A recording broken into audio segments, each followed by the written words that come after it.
Assalamu alaikum wa rahmatullah. Ladies and gentlemen, Assalamu alaikum wa rahmatullah wa barakatuh. May peace, mercy and blessings of God be upon you. It is with great pleasure that I welcome you to the first event of the Ahmadiyya Muslim Students Association. My name is Imran and I'm the Northwest Regional President of the Ahmadiyya Muslim Youth Association. The program for this evening will begin with recitation of the Holy Quran, as is the custom of our community. This will be followed by a quick introduction to the community and the society by Acting President of the Ahmadiyya Muslim Students Association, Mudassir Rashid. And then we will hand over to Mr. Arif Khan, who will begin his talk on Jesus in India. We will end the evening with a question and answer session which will last about 45 minutes to 1 hour after the talk for all those who have burning questions. So may I request Bilal Ahmed Tahir to recite a portion of the Holy Quran.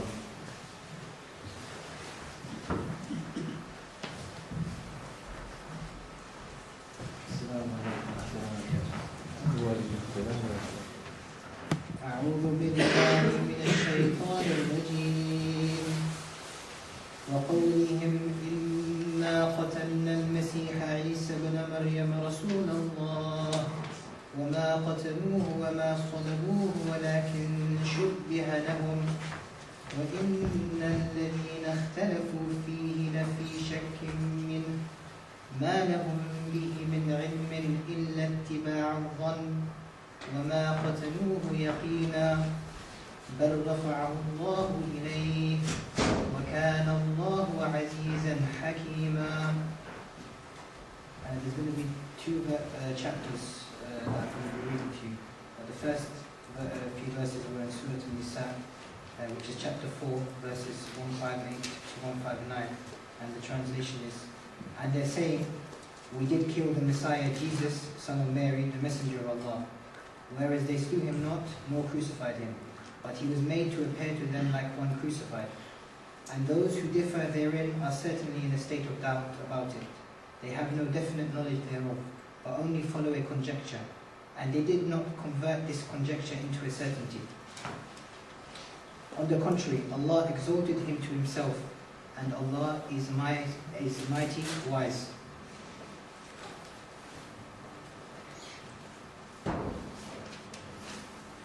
أعوذ بالله من الشيطان الرجيم وجعلنا ابن مريم وأمه آية وآويناهما إلى ربوة ذات قرار ومعين. And we made the son of Mary and his mother a sign and gave them refuge on an elevated land of green valleys and springs of running water.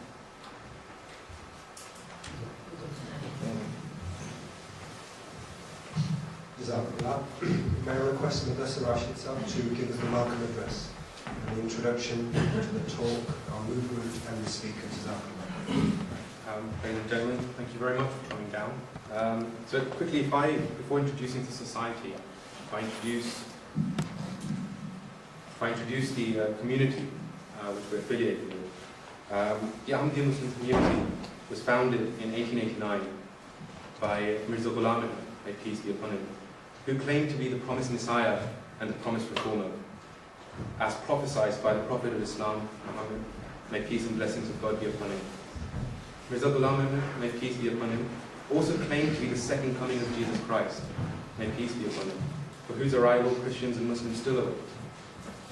The community in brief is a reformative movement within Islam, established to follow the true teachings of the Holy Quran and the Holy Prophet of Islam, may peace and blessings of God be upon him.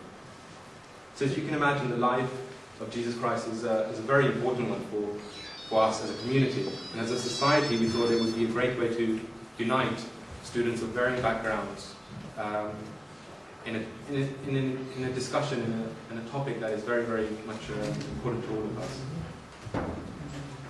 So I'd like to move on to quickly introduce our guest speaker, Mr. Arif Khan, who is a London-based researcher and writer, most noted for his work as the editor of the Tomb of Jesus website. A strong personal interest in the Jesus of India theory, along with his IT background, meant Arif was an ideal candidate for editor of Tomb of Jesus website, a position he has held since 2003.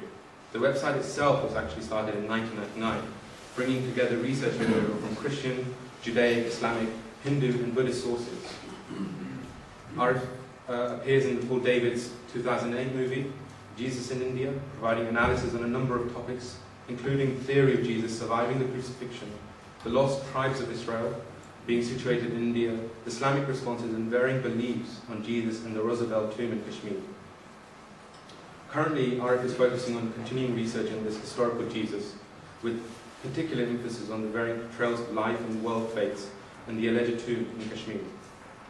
Arif is a special contributor for the internationally respected The Review of Religions magazine, which has been in publication since 1902.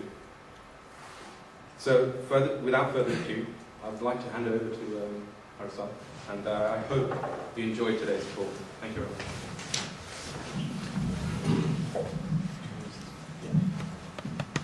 Assalamu alaikum. Peace be upon you, and good evening to all of our guests here this evening.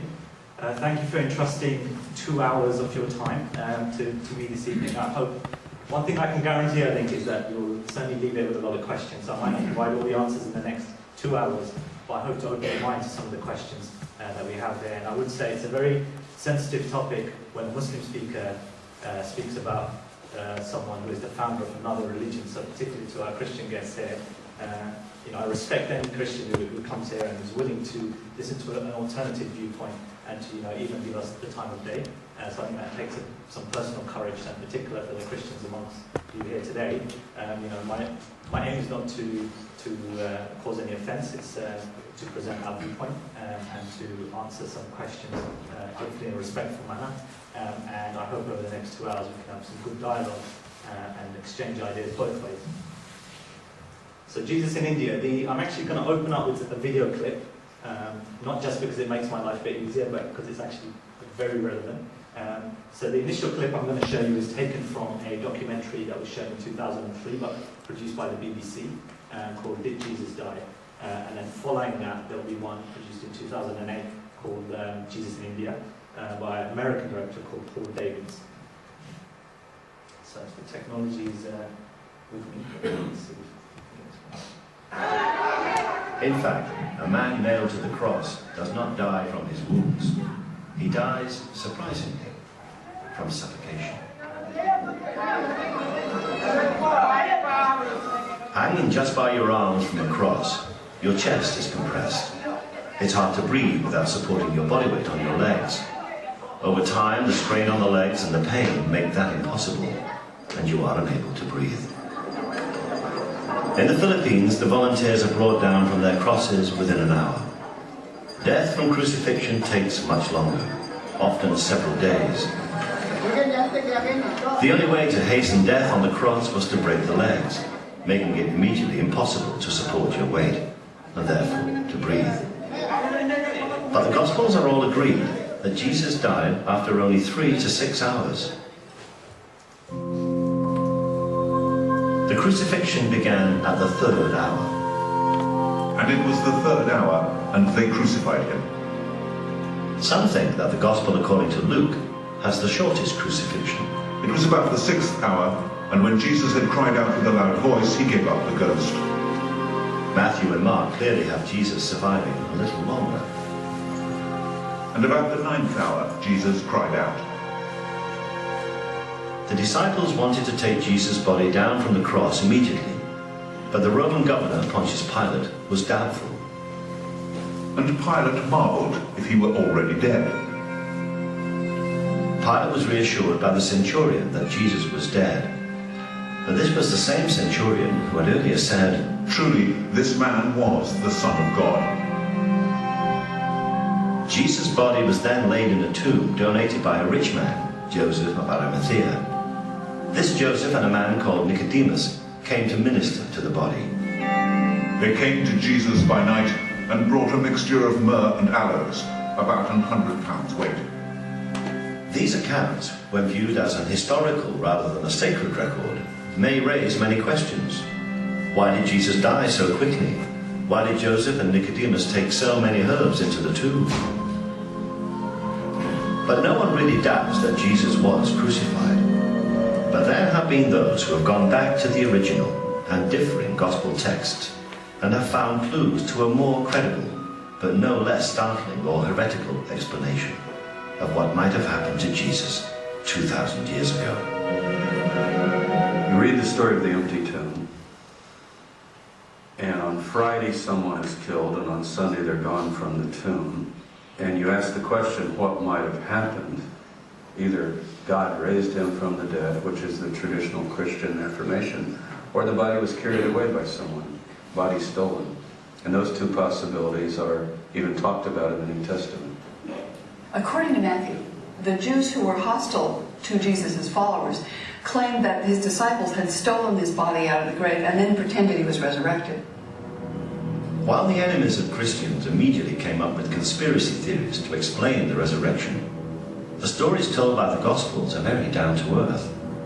They describe how Jesus was alive again. He ate, he drank, and Thomas could touch his wounds. It's therefore perhaps not surprising that people who have always looked for natural explanations of miracles have suggested that Jesus was alive because he didn't die on the cross. There are many versions of that story. One came up in a book years ago called The Passover Plot, which suggested that he had been sedated on the cross, that he was removed quite early, and therefore could well have survived. That's certainly a possibility. The disciples did manage to give Jesus some kind of substance on a sponge. They filled a sponge with vinegar and put it upon hyssop and put it to his mouth. And Jesus immediately died after taking this substance. When Jesus had received the vinegar, he said, "It is finished." But oddly enough, it isn't necessary to suggest that Jesus was sedated or drugged by whatever was on the sponge in order to believe that he could have survived. There are stories of people who did survive crucifixion. The Jewish historian Josephus wrote of one of his own friends surviving crucifixion in Palestine in the 1st century. He's traveling out to a village named Tekoa to scout land for a Roman camp, and he notices that 3 of his friends are hanging on crosses. So he requests that they be allowed to, that they be brought down. And Titus, the Roman general, gives him permission. The 3 are brought down immediately and given medical care. And 2 of them died, but the 3rd survived. So is it possible that Jesus could somehow have survived? Certainly he was speedily executed, perhaps too speedily. When you look at the story of Jesus and how he was executed by the Romans, he's on the cross for 6 hours. The assumption is that he's dead. The Roman soldiers checked the body. There were 2 others crucified according to the gospel accounts. And they broke the legs of those to hasten their death because the Sabbath day was coming. When they came to Jesus, they said he's already dead. Presumably, his body's motionless, he's quit breathing. They then prepare the body and put him in a tomb.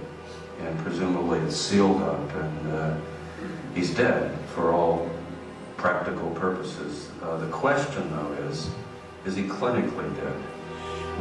The question of clinical death is certainly raised by the fact that the herbs Joseph of Arimathea took into the tomb with the body of Jesus were aloes.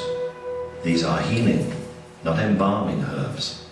So could it be that Jesus was resuscitated in the tomb? A lot of modern people, I think, confuse the term resurrection with life after death. Resurrection is a Hebrew idea, and it's the notion that someone is in the world of the dead, which the Hebrews call Sheol, and they have their body's been buried, and they resuscitate or they come back. A term we might use today would be resuscitation more than resurrection. It would actually get the idea. We do have stories, both from the modern world and from the ancient world, where people appear to be dead, and for all practical purposes they are dead. That is, they're not responding to the outside world but then they do, in fact, revive or come back. We call it resuscitation, but if you want to press the language, that would be resurrection. Whatever actually happened, the different gospel stories do all agree that the disciples saw Jesus as if he were alive. But if Jesus survived, it doesn't necessarily mean that the resurrection was a hoax or a deliberate falsehood. At the end of the 19th century, the English writer Samuel Butler, in his book on the resurrection, came up with the theory that if Jesus had collapsed in a shock-induced coma on the cross and then recovered, he and the disciples would actually have believed his recovery was a miraculous resurrection. That still has great credibility if you see it in the light, for instance, of more contemporary developments. Look at the near-death experience in the United States. Something like 13 million people in the United States say they've had near-death experiences. They've seen this white light. They believe it to be some form of miracle. So the idea that in the first century, when they had none of this scientific insight and they had none of these hospitals or whatever to save them, that people thought it, actually makes a lot of sense. It doesn't make them fraudsters or shysters. It actually makes them genuine people who thought they'd witnessed a miracle. Experts.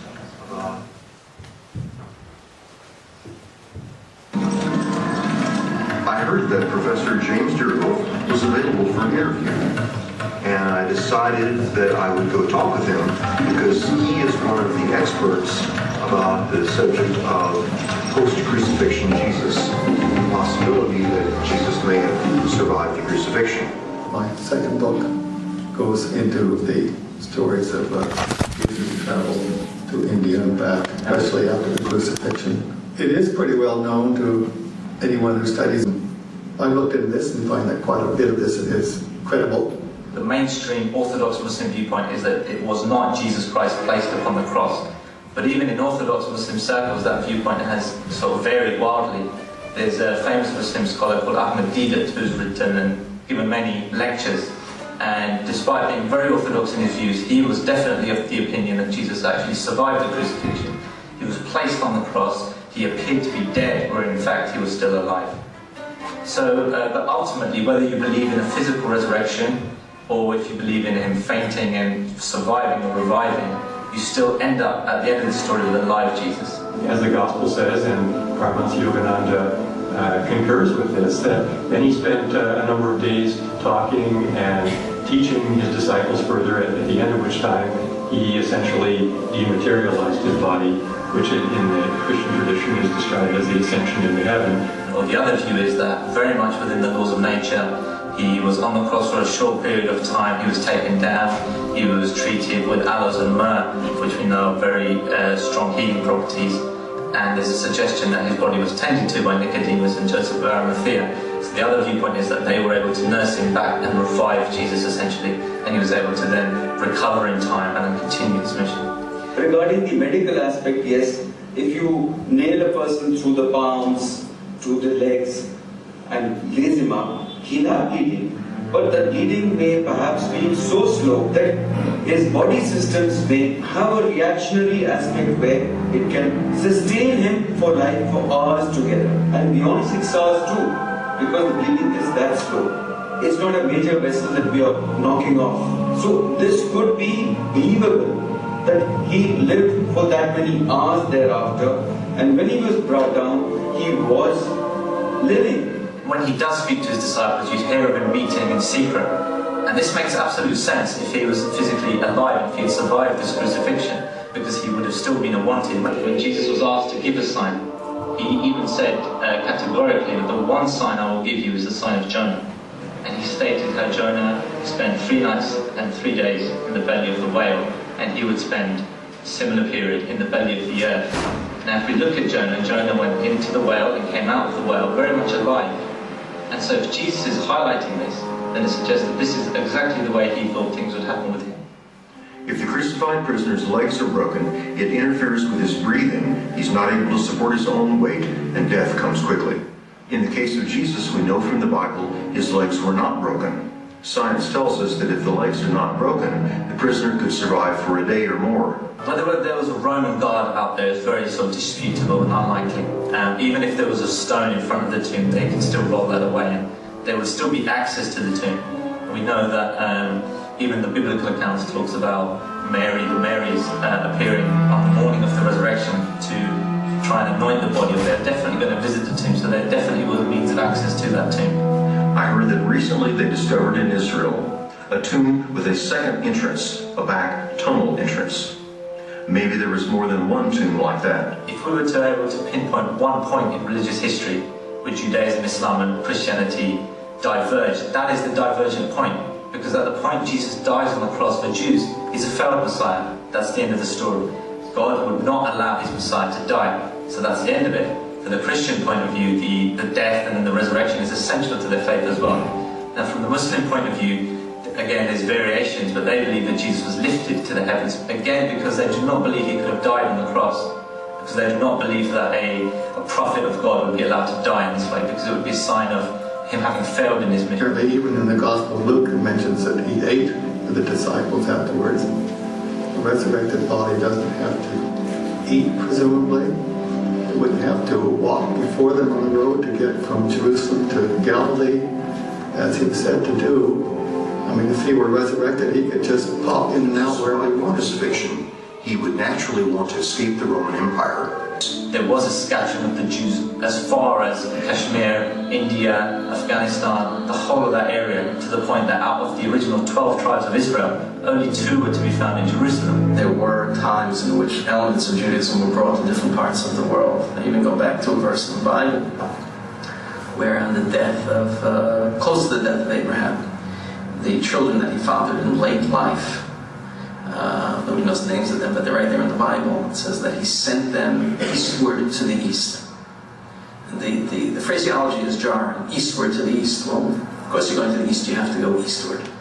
So there are those who argued that the east that's meant there is the real east, and that what Abraham was doing was putting a placeholder in the part of the world that would not discover monotheism as quickly as the descendants of Isaac and Ishmael. And Jesus himself said his mission is to gather the lost tribes of Israel. And this was always the mission of the Jewish Messiah, was to unite the tribes of Israel, bring them back. So it's his obligation to now go and preach to those brothers and sisters who are dispersed throughout the East. There are many correlations about the similarities between Hebrew people and the people of Kashmir. The linguistic similarities, which are very strong, types of foods, types of clothing, the DNA, the kind of knife used by butchers, the shape of the end of the oars of the shikara boatman is a heart-shaped, the end of the paddle, which is the same as the ancient Hebrew oars. I remember being quite surprised when someone I know was actually hired by the Indian government to do research to try to explain why there are so many Hebrew names in India. Therefore, the Messiah may have been talking about the people of Kashmir when he talked about the lost sheep of Israel, the lost tribes that he needed to minister to. The Messiah has an obligation to those people who are recognized as Jewish in his day.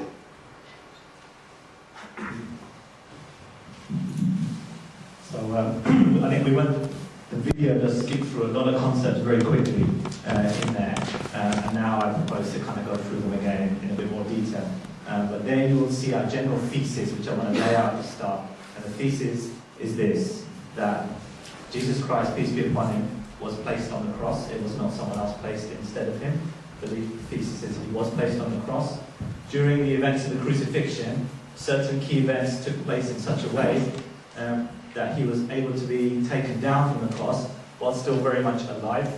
His body was tended to by Nicodemus and Joseph of Arimathea, who are described as secret disciples of his, and his body was taken into a personal tomb owned by Joseph of Arimathea.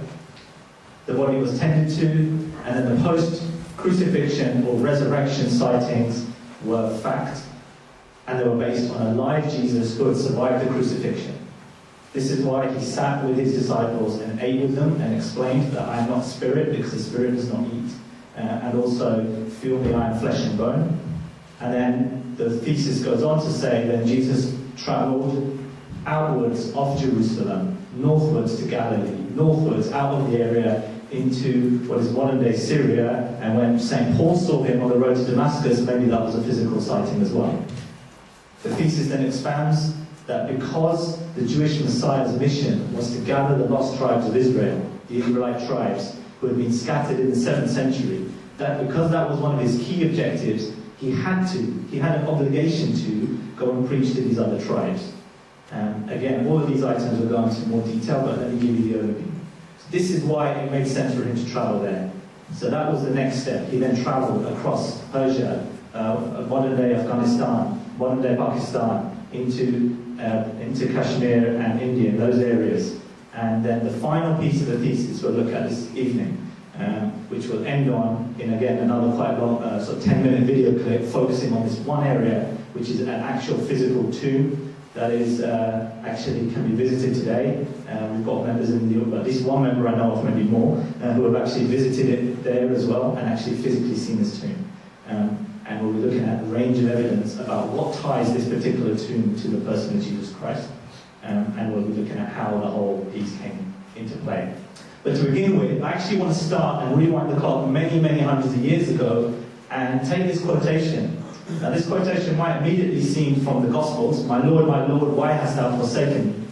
The kind of heart-wrenching cry of Jesus Christ when he was upon the cross. But this actually, some of you may know, actually refers to an older version from Psalms. It's actually taken from Psalms 22. My Lord, why hast thou forsaken me? And if we look at the following verses, in reference to this, you will hear that the Christian apologetics often tell us that this is because Jesus was fulfilling the wording of this psalm. That he was upon the cross and he was making a reference to it because he was fulfilling that wording. So let's take a look at the wording of this particular psalm. So the first, I think it's 18, yeah, the first 18 verses seem to tie very much into the picture of someone, a devotee of God, who is suffering. There's references to his strength having dried up, and also that he's being tortured. It says, for the dogs have compassed me. And there are certain other references that tie in directly to the New Testament. So for instance, the reference about garments, and lots being cast to split Jesus' garments. This is something that is mentioned in the Gospel and is tied straight back to Psalms. So here this all matches, and it makes sense. But what's interesting now is if we actually go a few verses further, because this psalm actually has 30-odd verses, 33 verses. And if we just look at the next 3 verses, there's actually reference there to being saved, or a cry of being saved. Save me from the lion's mouth. This suggests that that same person who we were reading about being tortured previously is now asking to be saved. And if we go further, there's quite clear reference that God actually hears these cries and does answer these prayers. Now I just want to pause at this point in this psalm and go back to the Garden of Gethsemane, which is mentioned in the Bible. What happened there? So we have the scene where Jesus Christ is with his disciples the night before the crucifixion. He knows what his fate is, and he prostrates in prayer. And one of the gospel narrations even describes the anguish on him, that he was actually sweating beads of blood even in his sweat. So it shows a very anguished state of Jesus Christ in this. And we are told that an angel was sent to strengthen him during this time. Now it happens to a lot of prophets of God, and even individuals, all of us I'm sure, you have moments where you are prostrate in prayer. There is no other option left but prayer. And it was very earnest prayer. And following the advent, or what happened in Gethsemane, if you look at the behavior of Jesus Christ, you see he has a renewed confidence. So what took place? He was strengthened by this angel. One other viewpoint is that he was given some kind of a promise or some kind of reassurance from God that he would save him. And if that was the case, then the verses mentioned here would make absolute sense. If Jesus Christ was on the cross, yet he felt that despite being told that he would be saved, he was on the verges of death, then this cry out of my Lord, why hast thou forsaken me, is even more relevant. Back to this psalm then, if we go one bit further, it gets more interesting even, because the very few verses towards the end here definitely have references to the ends of the world, for instance. So it's talking about someone in a very perilous state, then praying and asking to be saved. And the reference here, I should have mentioned before as well, he heard. You know, his cries were not ignored, they were heard. And then at the end, we have a very much a glorious ending, if you like, where it's saying that, you know, God's message is spread far and wide, you know, across the whole earth. So this is interesting. It's one reference that I actually came across for the first time in preparation for this talk. But it's an interesting reference that the later verses of that same psalm seem to paint a picture of someone conquering death, being saved by God, and then carrying on his mission to a glorious conclusion. On the same theme, let's mention Isaiah. So Mel Gibson's The Passion of the Christ, for instance, opens up with a quote from Isaiah 53. And it's a very famous and oft-quoted verses about the suffering servant, which is described in Isaiah here. And it, again, we read this, and it seems to correlate very strongly with the story of Jesus Christ and what happened on the cross. And there's references about, you know, as a lamb to slaughter, and mentions of him not opening his mouth to defend himself. But again, there's another interesting reference here as well, just a bit later down, in verse 10. Now, what's being talked about here? It clearly says, he shall see his seed, and he shall prolong his days, and the favor of the Lord shall prosper in his hand. Now, I've seen another translation where it says he shall see his offspring, quite obviously, you know, his children. And so here is a reference almost to the same, you know, if you're going to say Isaiah 53 refers to Jesus Christ, well, hang on a minute, how does this tie into the story? This seems to be talking about children, a longer life, and then also, again, like a glorious ending. So there are just two references from the New Testament, the Old Testament there that I wanted to highlight.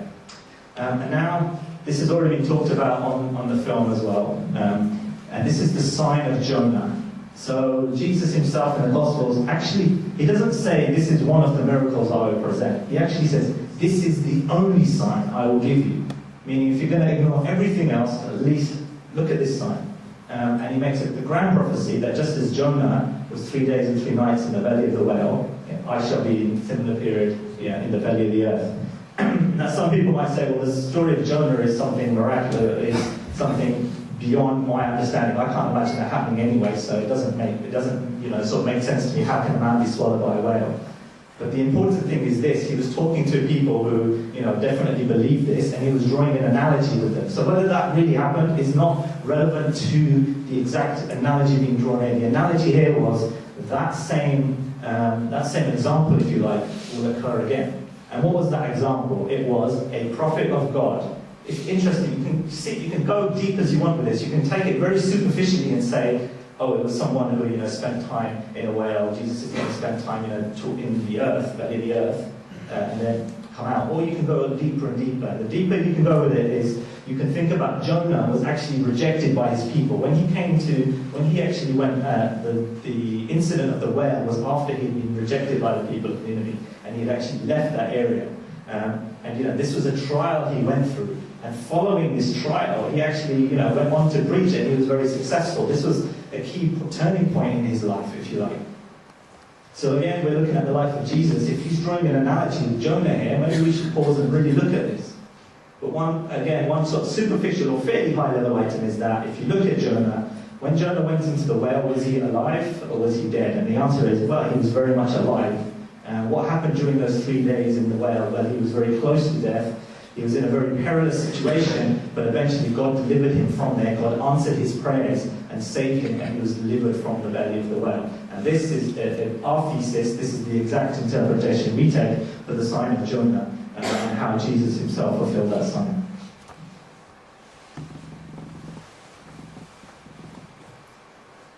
Okay, survival of the crucifixion. So I think we've already gone through at a high level some of these points, but I'm just going to try and add a bit more detail on these. So the short duration, I think that was mentioned, and we also mentioned that there was a reference there from Josephus in the 1st century. This is a really key reference because often, as soon as you hear the word crucifixion, we are primed, if you like, to associate that with death immediately, uncategorically, without question. However, we've got a reference from the same period, the 1st century, Josephus, who is a university accepted historian and respected. And in there he mentions, again, not for any dogmatic reasons, but as part of his historical record, he mentions that he saw 3 of his friends returning from the town. He saw 3 of his friends hanging on the cross, and they were being crucified, and he asked for them to be removed and given medical treatment. And 2 of them did die, and 1 of them actually survived. I remember reading this analogy to this story to a Christian preacher who said, 3 people, are you saying those are the 2 thieves and the third person was Jesus? So, no, we're not saying that. We're just saying this is another example where you've got, in the same time period, you've got someone else surviving, which means, it doesn't mean crucifixion instantly, straight away means death. And again, the short duration, right, this is significant as well, because why was the duration short? The duration was short was because he was being taken down due to the Sabbath the next day. Right? The timing of the crucifixion was crucial. Now, who controlled when Jesus was put on? How did this whole plan happen that it was time for him to be taken down right now? Different viewpoints. You can go for the conspiracy theories. You can say that maybe Pontius Pilate had some, maybe Pontius Pilate had some sympathy for Jesus, but you can say that Nicodemus and Joseph of Arimathea were exercising some of their influence here, and they were the ones pulling the strings in. But the story very clearly says a few hours. And crucifixion, the idea was that it was a long, humiliating, torturous ordeal. It was not meant to bring about a quick end. If you wanted to kill someone, execute them quickly, they'd be strangled or something else. This was to make an example of someone and to draw out a long punishment. So at this point, I'm not going to labour on too much, but it's, there's not conclusive evidence, but some people, there's one scholar called Hugh Sconfield who's written a book in the 80s called The Passover Plot, who makes quite a big thing about this reference in the New Testament, and says that, we're told that Jesus was given some kind of drink containing some kind of vinegar, so suggestions have been that maybe the vinegar was used to dissolve some kind of opiate or something. Because as soon as he takes this substance, he seems to become unconscious. So there's one option or one suggestion that maybe he was drunk. I mentioned here about Jesus bowing his head. So we come to the point at his end. Now, if you think Jesus has died or become unconscious, if he has died due to exhaustion, then the crying out doesn't seem synonymous with someone who's completely out of breath or suffocating or exhausted. And similarly, the blood and water that we are told flowed out as well suggests that there was an active heart. Now, I would pause there to say that I've read 2 completely opposing views, both taking this to argue their point. So I've seen others saying this is a clear sign of death. Blood and water means the plasma is separated from the rest of the blood. This only takes place after clinical death. It means the person has died. And I've read other scholars, other medical people who have also said that actually, for it to have flown out in an active way, the heart must have been active because dead bodies cannot bleed. So it seems to be that there's room for debate here, and whatever your religious viewpoint is seems to kind of colour the discussion here. One thing I'll mention is that, I'll come back to this, but there's an Easter edition of the Review of Religion magazine, and one of the articles in there is a cardiologist's examination of the whole events of the crucifixion. So if we do have some medical people in here, I'm sure we do, then they can take their time to read through that medical evidence and come up with their viewpoints there as well. One thing I should have mentioned as well, so the spear is an interesting one. People tend to consider that spear was used to, ensure Jesus was dead or to stab him, to basically kill him. Whereas if you look at the Greek word used there to describe the thrust of the spear, it's mentioned in one of the books by Holger Kirsten, a German theologian on this topic. And he said the Greek word, I think it's Nicaean, he said that Greek word is not used with the connotation of force. It was almost as if the other 2 being crucified had their legs broken. With Jesus, it was seen as a kind of a test to see whether he would even respond. It was a stab not to try and injure vital organs, but to see if there was any response from his body or whether it was motionless and completely dead. And they say that the fact that from this wound that we got so much blood, again, kind of gives strength to the viewpoint that he was still alive at this point. The aloe and myrrh. I could talk to you about for half an hour on this one. Let me be very brief. We're at a university, right? So I would put the onus on there's people here. Go and have a look at the actual medicinal properties of aloes and also of myrrh. And one analogy I like to mention is that shaving foam, Gillette sensitive, you'll see one with aloes, right? Soothing aloes. There's a clue there. But then also myrrh as well. Look into the actual medicinal properties, not the fragrance, the medicinal properties of both aloe and myrrh. And And if you skip the references that kind of tie it to the crucifixion, because it's almost a distraction, go back to what their really actual medicinal properties are. What are they used for now? Is there any research on this topic? And you'll come across research which will show that aloe and myrrh are, let's say this, if for instance Jesus had survived and you were trying to treat the body in these times, these two are two of the best possible herbs you could use to actually treat someone in this condition.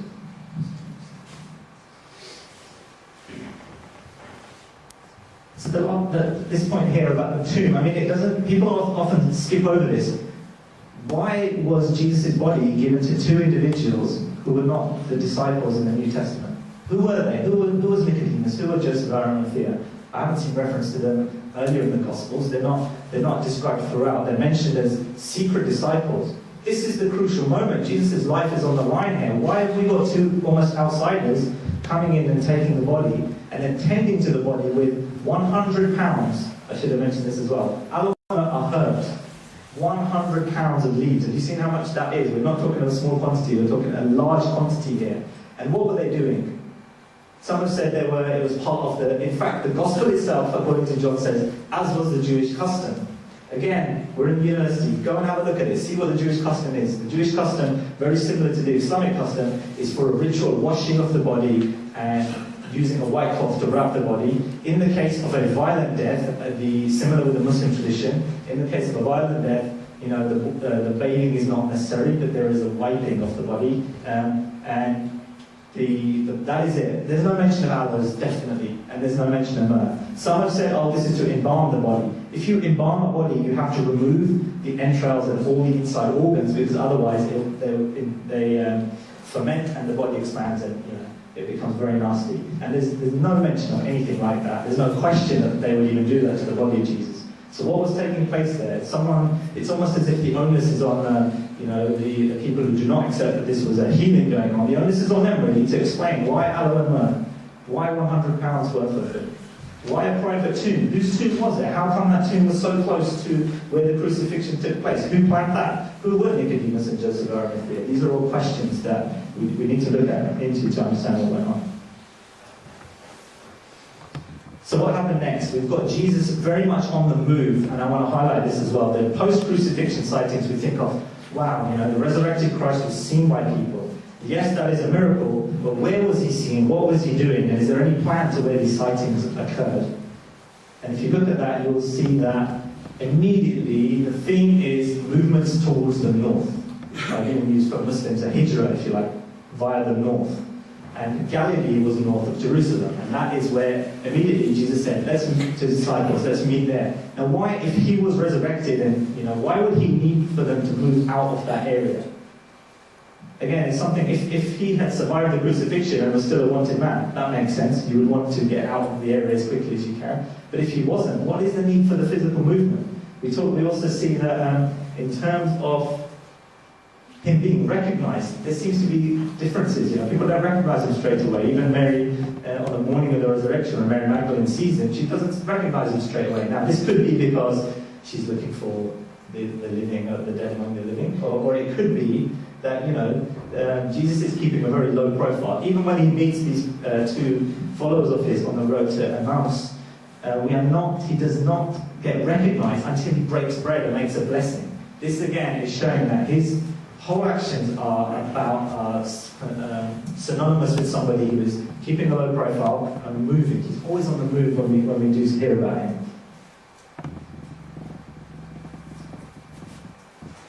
So these three references. Again, the third one, this is open to interpretation. Did St. Paul really see a physical Jesus? He could have done. It would be consistent with the thesis here, but I'm not saying it was definitely a physical vision, because even in the biblical accounts, there's some that describe it as potentially physical, some as a spirit.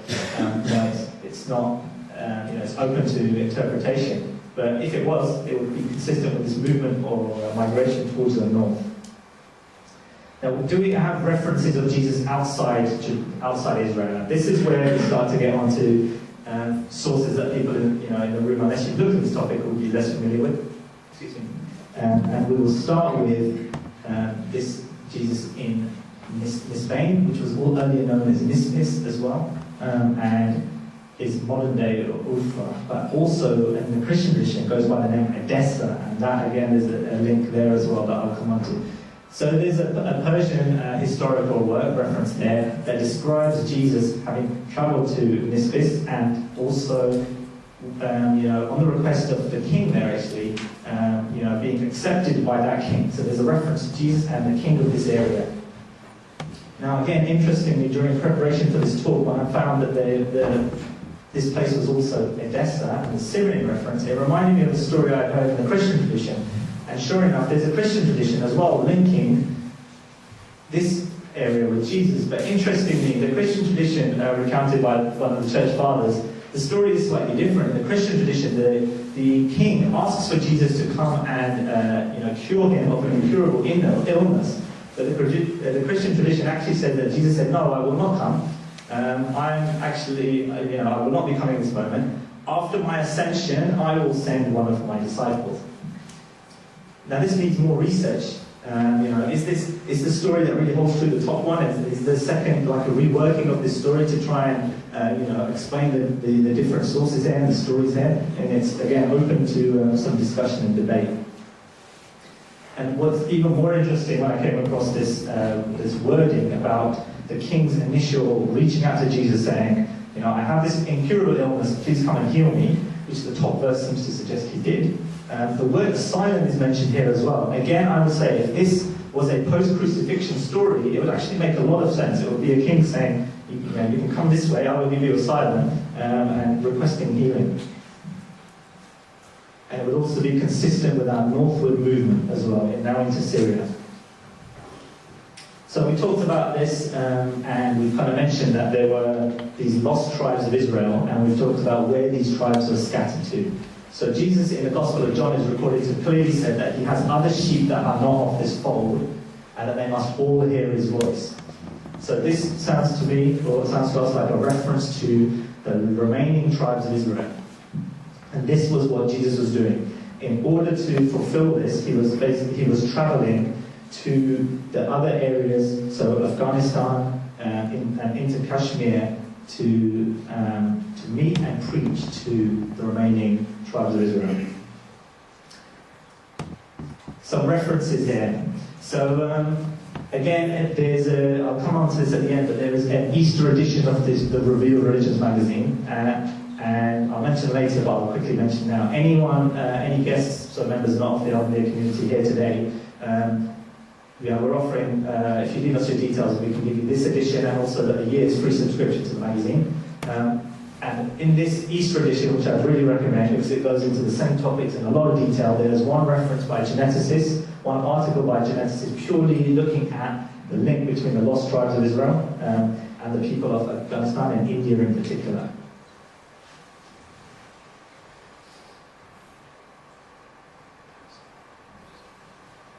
This book here was actually written in 1978 by an anthropologist, Owen Berg, and he went to Afghanistan and came across a community who described themselves as Christian Muslims, which sounded very strange. When asked what this was, or how they described themselves as Christian Muslims, he said that, Jesus, and in fact, it's really interesting looking how he refers to Jesus.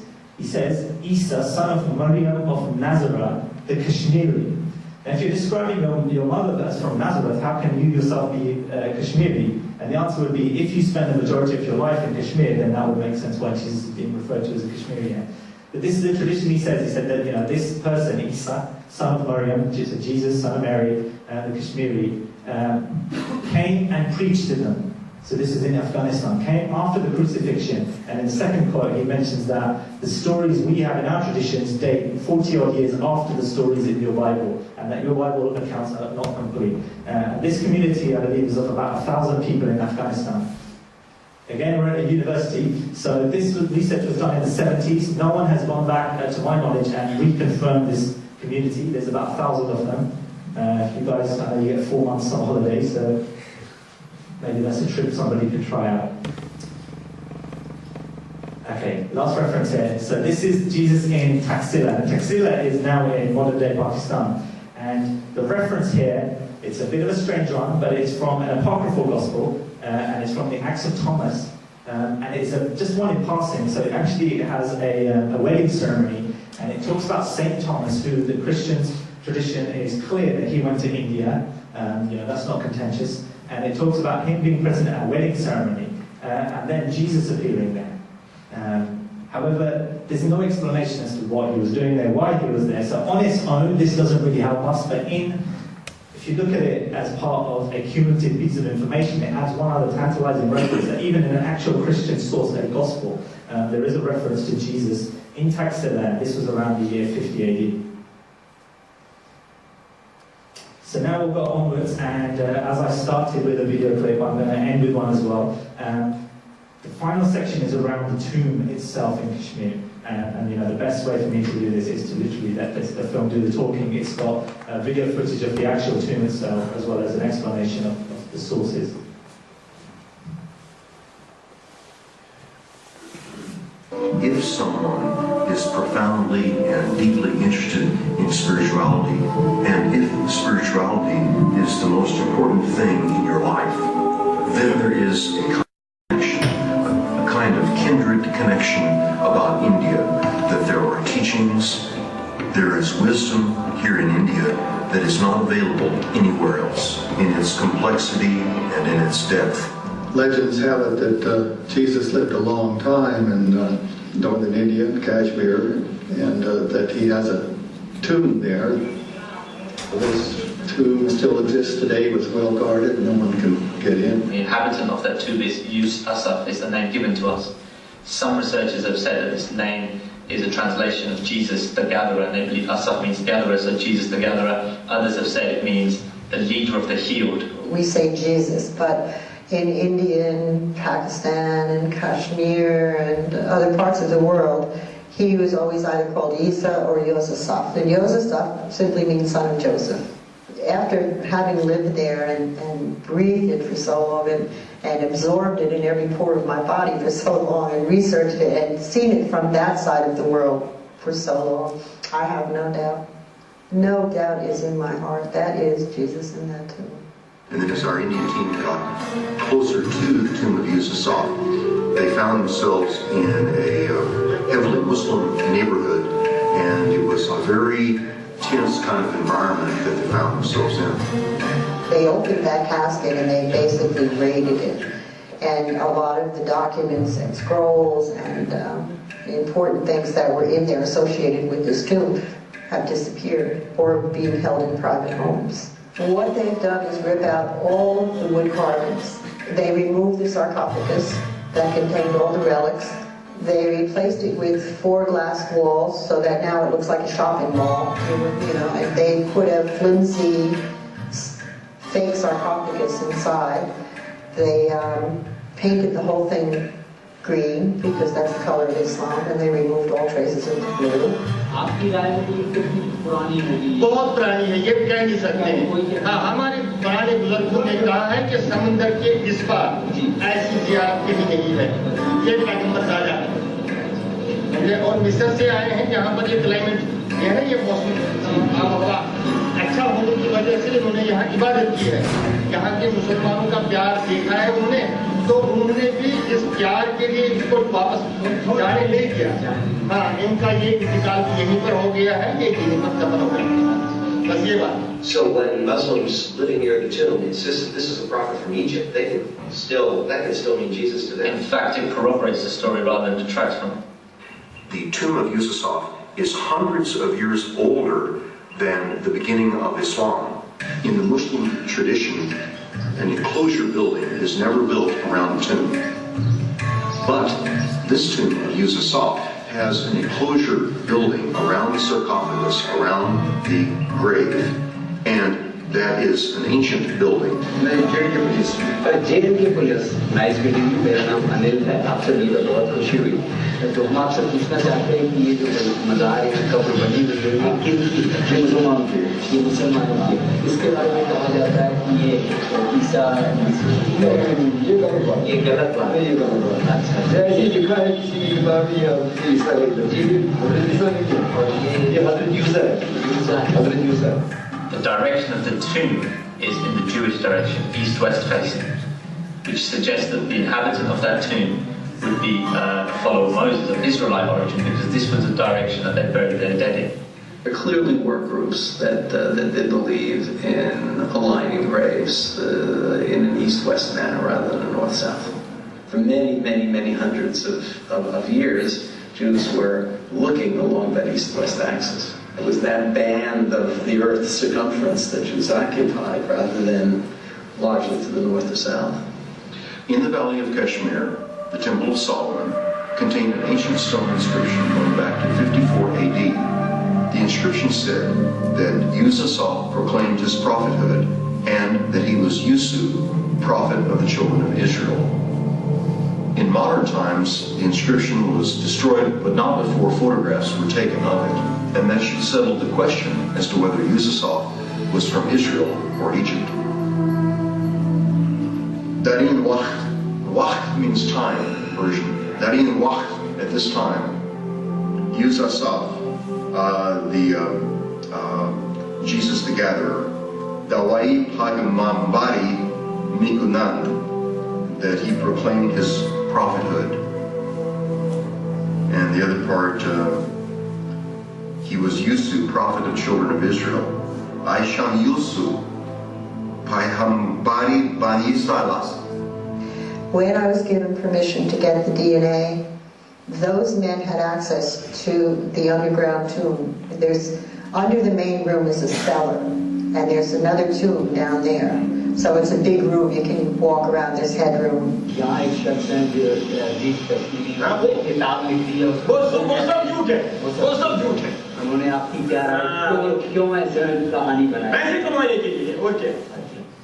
Someone in Kashmir told me, who had been down there many years before all this militancy, before the tomb was altered, and they said he isn't in the ground. Behind one of those stone walls is a ledge, and they put him on that ledge and sealed off, so there's a false wall, and he is behind that false wall. तौहीन हो रहा है ये कि अगर कोई भी फिरका ये कहे कि हज़रत ईसा यहाँ पर है, ये मुसलमान की इस कुरान को तौहीन है, ये मुसलमान बर्दाश्त नहीं करेंगे। इसलिए गवर्नमेंट ने इसको ये नहीं, वो क्या नाम है उसका, गवर्नमेंट ने ये मान लिया है कि इसको बंद कर दो, फिर अल्लाह कर दो।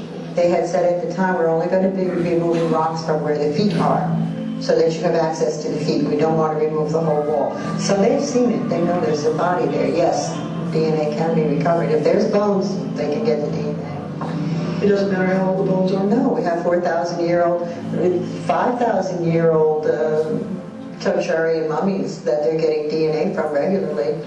एक गवर्नमेंट के ही इजाजत से एक लेडी आई थी यहाँ, वो यहाँ से सैंपल उठाना चाहती थी डीएनए टेस्ट के लिए। हाँ, तो इसीलिए ये बंद कर दिया है यहाँ पर ये मुसलमान लोग जो है ये बर्दाश्त नहीं करेंगे इसका तौहीन। I received all the approvals I needed, but at the last minute there was some militancy, and this was shortly after 9/11, and the project collapsed. One of Professor Hussain's documents even claims that Jesus is buried in Kashmir. So tell me about this one. Is Tariq-e-Kabir by Mahideen. It tells about the story of prophets and saints. It says that one Hebrew prophet is buried there, and he was a prince who came to Kashmir thousands of years back, and he was so pious and he became a prophet. Now there is the decree of this shrine, what we have shrine here. Now the Chief Justice of Kashmir, he gives a decree. He says that this is a shrine called Yusasab Pagamal al-Islam. So this suggests that the tomb is the tomb of Jesus. This is where Jesus is buried. Yes, this legal document says he's the prophet, Yusasab is his name.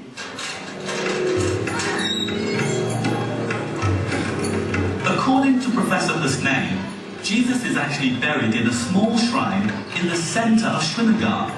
It is located in a very religiously sensitive part of the city.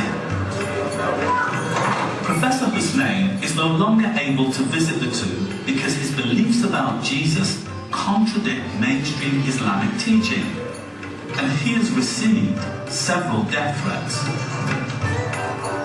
Could you tell me who it is who's buried here? Because I've been told that it may be Jesus. ये तो यहाँ एक मुसलमानों की एक पैगंबरों में से एक पैगंबर है. This is one of the many Muslim prophets, but Jesus is not buried here.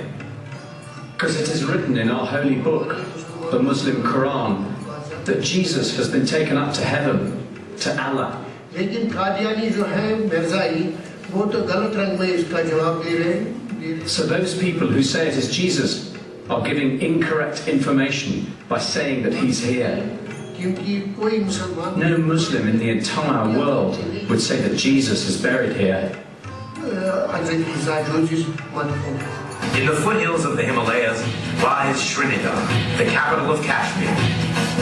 In a rundown corner of town, an ancient tomb stood neglected for thousands of years until a team of scientists made a remarkable discovery. Could this be the tomb of Jesus?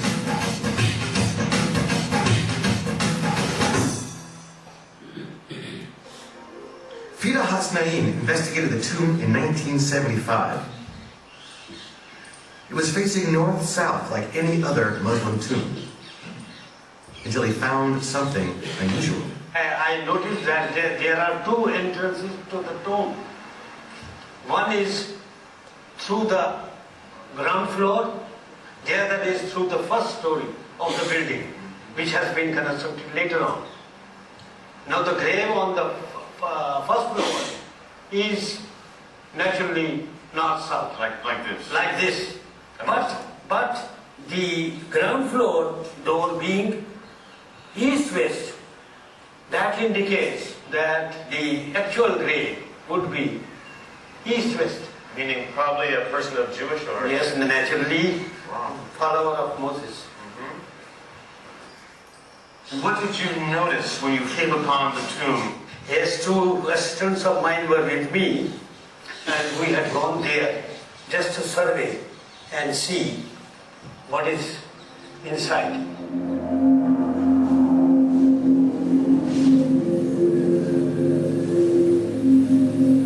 We entered, and in the corner we saw some rosaries. There was a cross also there.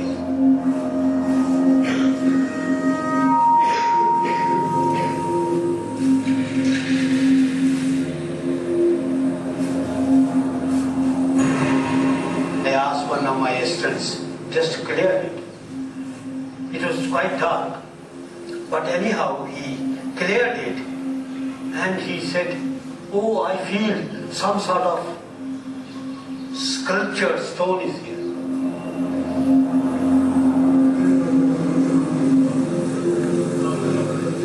We just cleaned the surface, and there I found feet impressions. And looking at them, it appeared it had wood marks. Interestingly, records show the tomb dates to the 1st century, and many Kashmiris really believe the feet impressions were created by an artisan who saw Jesus. They believe he faithfully replicated Jesus' wounds of crucifixion. Feet sculptures like this are common, but Hasnain had never seen anything with these crescent-shaped markings.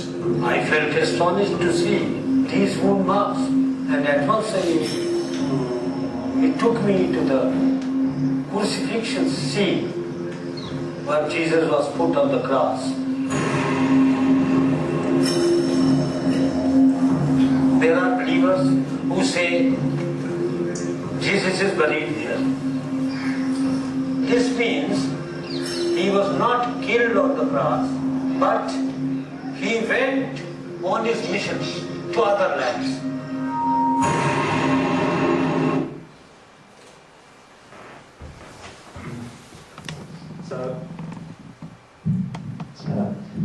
So as with every event, the speaker gets squeezed by the host. So thank you for allowing me to show that last clip. I wanted to highlight, and I will end on this, I wanted to highlight in that clip, and the reason I let that last one play, there are feet sculptures next to this tomb which show 2 feet. However, they have very unusual markings that are on both feet in different positions.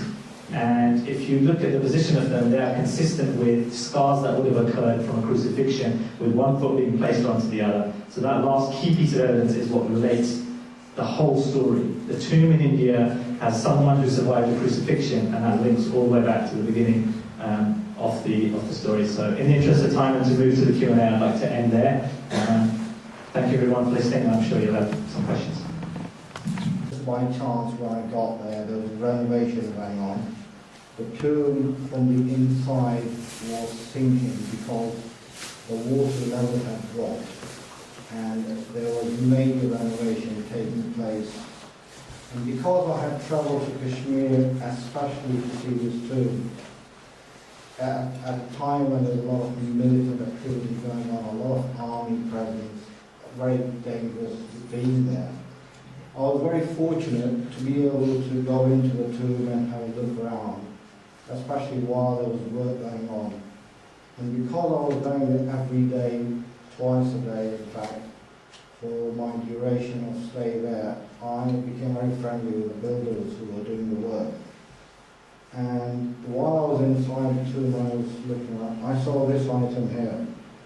And I'm sure you're all wondering what it is. So was I. I thought, what could it possibly be? Some kind of a ritual or something, you know. I couldn't understand what it could be. So I took it outside and I said to the builder, I said, what is this? What is it used for? And he laughed. He said, I bet you want it. I said, yes, of course I want it. But what is it? Apparently, this is one of the original decorative pieces that was hanging from the roof. It was like a flower pot, and this is a pot that was there. And there was one of these on each four corners of the roof.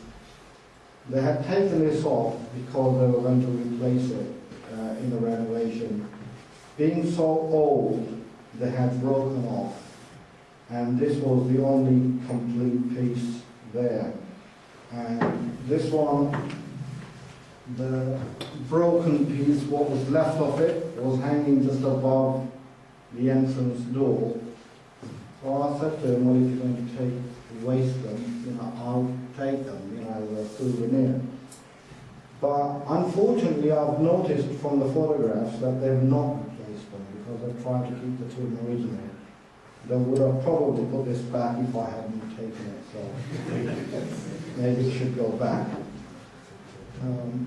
Very quickly, that is a tile from inside, one of the tiles that I brought, and the soil that they had dug from around the tomb, because they were going to put cement in it, actually in the tomb. I went through the soil and I found some pottery pieces. So this is original from the time of Jesus. Thank you. No, go ahead. I was going to ask, isn't the whole argument, isn't that going against the Quranic ayah that was specified at the beginning? Sorry, just put that right. Doesn't it go against the ayah that was recited at the beginning of the talk? Hospital, yeah. That the Quran says that he wasn't crucified or killed. Yeah. Okay, let's take that one and use my wingman. So, I didn't get to talk about the Islamic viewpoint, but that was one of the things I had on the last slide because I know people leave that documentary feeling confused. So let me be clear now. There's different interpretations of the Quranic verses. Right? The first thing that every Muslim is in agreement on is that the Quran says Hazrat Isa did not die on the cross. No one disputes that. What happened to him is where the difference comes. Now, either he was, one viewpoint, that he was, someone else was placed in place of Hazrat Isa and they were put to death. That is one viewpoint. The only word in the Quran that you use to justify that is Shubi Allahum. You can correct me if I'm making a mistake. Shubi Allahum, which means a semblance or resemblance was made there. So one interpretation, and in the Qurans I've seen that give this explanation, they put this in brackets, right? Because it's not explicitly word for word there that someone else was put in his place.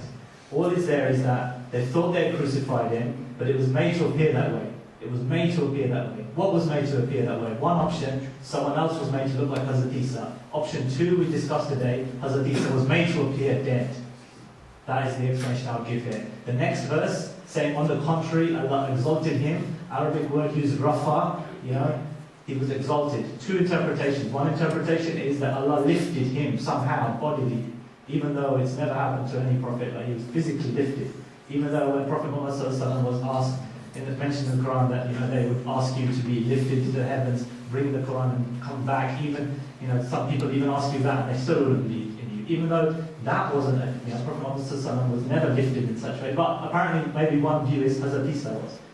The other viewpoint is Rafa, that Arabic word, has the connotation of exalting, raising in status, and what I would say is this ties into Psalms, this ties into Isaiah, this ties into Jonah, which is saying that we are saying that Hazrat Isa had a glorious end. So his glorious end, him being exalted, was because he found acceptance. First, he was saved from the ignominy of the death on the cross, which we all in agreement of. Secondly, he was exalted because he continued his mission and he preached to the 12 tribes of Israel. If we take the viewpoint, which is the Orthodox viewpoint, I do not disagree, this is the Orthodox viewpoint, that Muslims, Orthodox today, main viewpoint is that he was lifted to the heavens. However, what about the remaining 10 tribes of Israel that we've seen were scattered throughout the east? What about them? If for him to be fully, to have fulfilled his mission, he would have had to have preached to all of them. And then, surely then, his status would have been exalted fully. I did have another point, but I guess this is what happens when you do an 8:30 p.m. talk. But do you want to add anything to that? I don't know if you want to comment on it. We'll come back and just say something. Then I'll just speak up. Okay, so I just wanted to see if you want to say something back. But however, the says he was not crucified, for Master Google says as well. And it doesn't say, but Rafa'ullah ilayh. It was to him. So what does he mean by that? Okay, the verses that he's referring to, just please forgive us for our non-Muslim friends. This is the kind of discussions we have with our Muslim friends regarding the Holy Quran. Now the verse is in chapter 4, and in Arabic it says, وَمَا قَتَلُوهُ وَمَا صَلَبُوهُ وَلَكِنْ شُبِّهَ لَهُمْ, which is that they killed him not, nor did they do the act of salb to him. Now the meaning of salb is in the Arabic language, as it is mentioned in the dictionaries of the Arabic language. Like, for example, there's one famous dictionary which is called Lisan al-Arab in the medieval times, which is a revered dictionary. It says, salb al-qitlat al-'ayna, which is that salb means that this is a cursed death, it's a cursed way of killing someone with a cross. So going back to the verses, they killed him not, nor did they cause him to die on the cross. So it doesn't negate the fact that he was put on the cross. If he's put on the cross, but he comes off the cross, it doesn't mean that the act of salb has happened to him, according to the Arabic language. Another point to mention is that someone who's not put on the cross, or someone who's not killed, nor is he crucified, it doesn't mean by necessity that he's still alive. So for example, my grandfather, or my great-grandfather, was not killed, nor was he crucified. It does not mean that he's still alive today. Now, going back to the other point, there are more points in this verse that we can mention, but just going back to the last point that you mentioned, which is that Rafa'ullahu ilayh, nay, Allah did the act of Rafa' to him, to himself. And you will translate it to mean, nay, Allah raised him to himself. So this would go back to the question, is that if we took this meaning in the sense that you would take that meaning, i.e. that Allah raised him to himself in the bodily sense, but Allah is saying that He raised him to Himself. Now, where is Allah? Is Allah in the sky? Is He limited by space and time? But we know in Islam that Allah created space and time, so He transcends space and time. Even in some verses it said, هُوَ أَقْرَبُ إِلَيْكُمْ مِنْ حَبْلِ الْوَرِيدِ, that He is closer to you than your jugular vein. So does that mean that Isa or Prophet Jesus, may peace be upon him, was he raised to the jugular vein of each human being? In addition, this last point, because I don't want to get very technical for our non-Muslim guests, is that if you go, we can maybe talk about this afterwards, but if you go to the dictionary as well, under one of the classical dictionaries, and look at the word Rafa, the word that is the point of contention here, the first thing that comes up in this dictionary, Lisan al-Arab, is الرافع في أسماء الله تعالى هو الذي يرفع المؤمنين بالإسعاد وأولياءه بالتقريب, which means that the meaning of Rafa, one of the attributes of God Almighty, it means that He is the one that raises the believers by granting them happiness, and He raises His pious servants by giving them closeness, proximity to Him. So that's one of the main meanings of that is when Allah does the act of rafa, is to exalt and not to raise bodily, because Allah does not have a place. I mean, God Almighty is not limited by time and space. Just quickly on that, I remember what I was going to say. Imam Shaltut, I believe it was from Al-Azhar, also issued a fatwa on this exact topic, that this is an acceptable translation or interpretation of these verses is that, Hazrat Isa did not die. So we can present that to you afterwards as well. Lastly, two things, or two people. Shabir Ali, who some of you might know, a very famous Muslim debater, recently changed his viewpoint to agree with this viewpoint, that Hazrat Isa did not die on the cross, and that is the interpretation of these verses. He's not in the heavens. And then also Ahmadiyya, who some of you might know as well, South African-based preacher, Muslim preacher, very famous for his debates. He was also of this opinion as well. Secondly, in the two graves, I don't understand where does that come from, that there's another grave there. Thank you.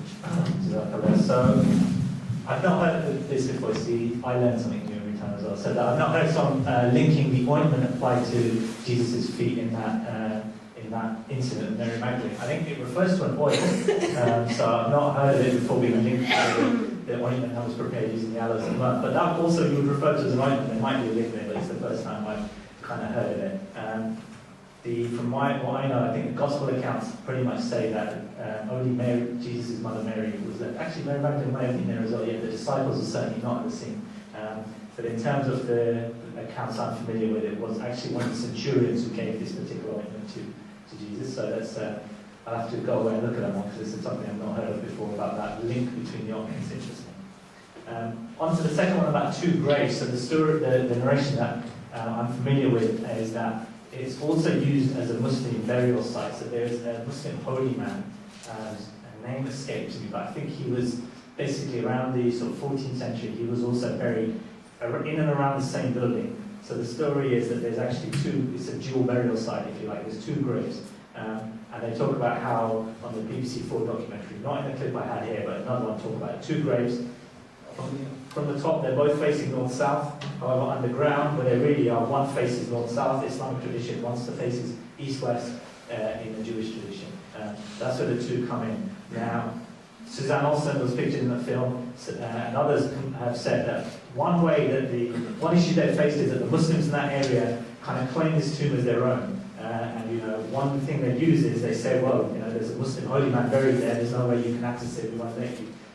So she's of the opinion it's part of his tools, part of the story to try and limit access to that tomb as well in the second group.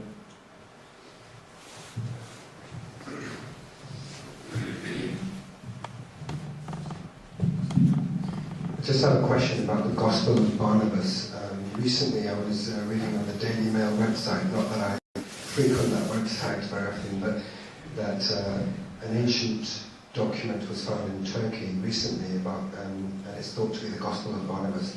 And this Gospel actually foretells the coming of Prophet Muhammad sallallahu alaihi wasallam. Do you know anything about that? Could you tell us?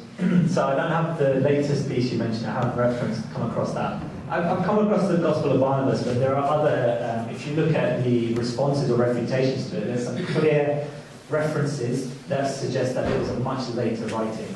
So if you're right, it foretells, I think it even foretells him not dying on the cross, someone else being put there.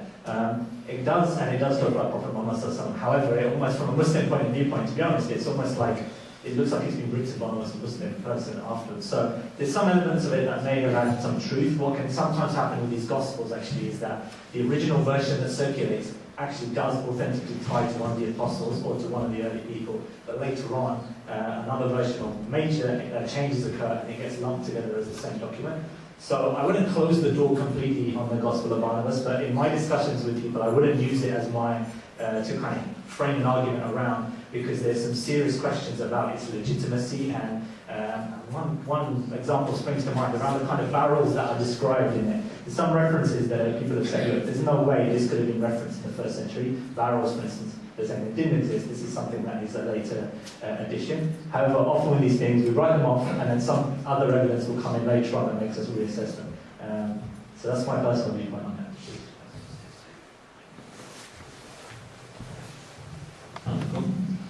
My question is about a small hilly area in north of Pakistan called Murray, and it is considered that the name is based on the Hazrat Mary, the mother of Jesus Christ as well.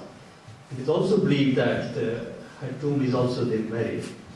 I just wonder whether you have been able to have any historic evidence for that. It might be useful for our guests over here. Thank you. I wish I had 2 hours to talk to you, because then I would have certainly put in Marie. It plays a key role. I've got 5 minutes, not 2 hours. Okay. The story of Marie is actually, that documentary by Paul Davies of the Americans, the person you saw following through, walking to different areas and narrating it, that was Edward T. Martin. His interest on this topic began when he was stationed in Afghanistan with the Peace Corps, and he actually was drinking some beer, and on it said Murray, and he said to the bartender, "Where's this from?" And it's from a town in Pakistan. Oh, where did they get the name? Oh, it's named after, the town takes its name from Mother Mary. Mary, who's Mary? Mary, the mother of Jesus, her grave is there. So that is how his initial interest came on this. So you're right, there's a town in Pakistan which is referred to as Muri, and that is historically supposed to have got its name from Mary herself being there. The Quranic verse we spoke about said that refuge was given to both Mary and Hazrat Isa in a particular town, a particular area, an elevated area. So this is consistent with the theory that Mother Mary and Jesus travelled together. Mary was not able to complete the journey. She passed away in Pakistan. And Suzanne Olson, who you saw, there was a reference to DNA. Her initial DNA research began in Muri. The initial approach was to try and obtain some sample from Muri. The issue there is that this supposed grave is in a military area, and there's also, I think, been a TV transmitter or something built right on top of it. So there's certain challenges with getting that. But there is a tradition, again, it's referenced in our literature, that talks about Mother Mary as well. Because otherwise we have to answer the question, what became of Mary as well? The Catholic tradition is that she, again, there's some talk of another dissension, but what happened to her afterwards, that needs to be answered. Just one point, I'll visit that grave as well. We have 3 more minutes if anybody wants to ask another question.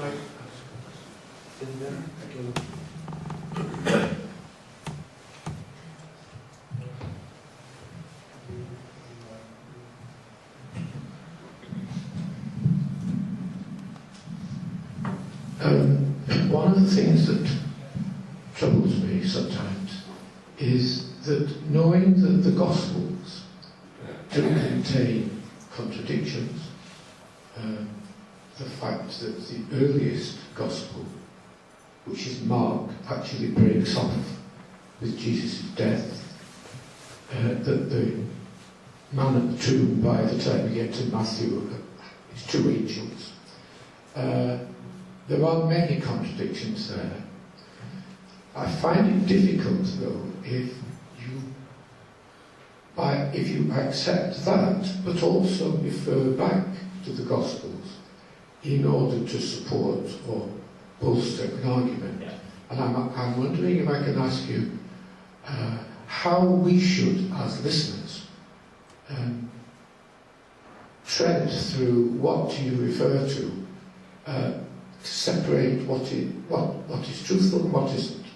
Because basically we are unlearned, and we need a bit of guide there as well. Because sometimes it seems you might shoot yourself in the foot by referring to something that you don't trust anyway. If you follow that. I follow your argument fully, your comment fully, and it's a really interesting one as well, because there's a whole area of New Testament analysis, theology, criticism. It's a whole other area. Which Gospels do we trust? Well, actually, we think the Gospel of John was probably written latest. However, we talk about blood and water, that's from the Gospel of John. So it is interesting. I would say that as a starting point, our viewpoint would be this, that if you accept, when we're speaking predominantly to our Christian guests, if you accept the Bible as the historical record, but even in the records that you accept, we can find evidence for this theory. Now, the question comes up when often evidence from the East is presented, it gets brought up like, why should we believe this? What's the evidence for these sources being right? And the truth is that even the Gospels as well, there's question marks over the whole historical life of Jesus, to the point where you have some areas of scholarship that say he never existed, there was no historical figure of Jesus, because the whole area, just finding references outside the New Testament is very difficult as well. So in this presentation, you're right, I haven't been able to go into that, and I've given you a summary where we quoted from here and there. However, we can certainly go deeper, and in the research, my starting point as a Muslim is different, and so it's kind of been, here we've kind of spoken about if you were coming at it from a kind of scriptural, biblical point of view mostly, but we could kind of rerun the same presentation without using any real biblical evidence and kind of still come to the same conclusion.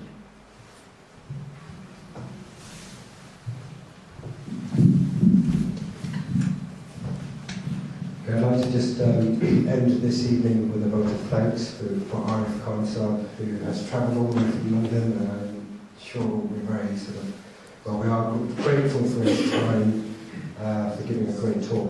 And I'd like to thank all the guests here today. We have some literature at the front of the room if you'd like to take free literature regarding this topic or our movement. And we hope, AMSA is hoping to arrange a few debates with Christian Society and also ISOC in the future. So please keep your eye out for future debates. Okay, does that look, sorry, you have a comment? Or? Yeah.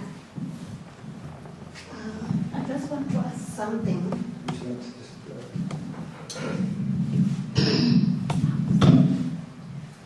Good evening, everybody. I just want to ask something because we have come to this vein, and most of the time we have this preaching about Jesus, about everything, but we all people who belongs to God, we need also to know what should we do also to meet God, because Jesus, Muhammad, any prophets, they have done their job. So it's up to us now to do our job. So I was very interested also to know what should we do to please God in this world. Thank you. Okay, this will be the final comment, and I think we're being evicted in a few minutes. So. In 15 seconds. Do what the prophet said. Jesus fast? Jesus fasted. Did Jesus pray? Jesus prayed. Did Jesus say, your Lord, the God, hear, O Israel, the Lord your God is one God, and this is the greatest commandment? He did. In that sense, we're all on the same path here. Muslims and Christians is very little difference there. Do what the prophets taught, which is always of speaking the truth in these things, and I agree with you. The vast majority of it is a common understanding, and we should focus on that. Today was a historical, if you like, journey across some other ideas, but you're right, the core teaching is very in line with what we both started saying. What I was interested really to encourage each other, it's we all prepared to go and see God. What should we do in the world to go to do God's work? Is to love one another. But I was expecting you also to tell before we leave that we should love one another. So, because without love, you don't know God. For us to reach to God is through love, and to help the poor, and to spread the word of God, to teach each other in a nice way. Thank you. Agree, and what could sum that up better than to say the Ahmadiyya Muslim community's motto is love for all, hatred for none. So that's something we can do. Okay, I think we have to actually leave this room in 5 minutes, so I thank you all for coming, and hope you have a safe trip back home.